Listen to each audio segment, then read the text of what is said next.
বন্ধুরা, অবশেষে বাসটি দৃশ্যমান হলো। আপনারা দেখতে পাচ্ছেন ফায়ার সার্ভিসের উদ্ধারকারী জাহাজ হামজা এই বাসটিকে টেনে উপরে তুলছে। আপনারা আমার সঙ্গেই থাকুন এবং দৃশ্যটি দেখার চেষ্টা করুন।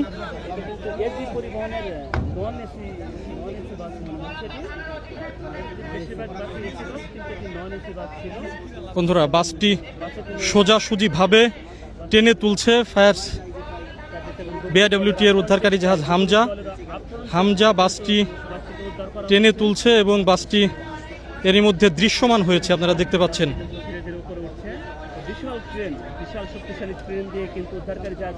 উদ্ধারকারী জাহাজ হামজার যে ক্রেন, এই শক্তিশালী ক্রেন দিয়ে এই বাসটি ওপরে টেনে তোলা হচ্ছে। আপনারা দেখতে পাচ্ছেন বাসটি কিছুক্ষণের মধ্যেই পন্টুনে তোলা হবে।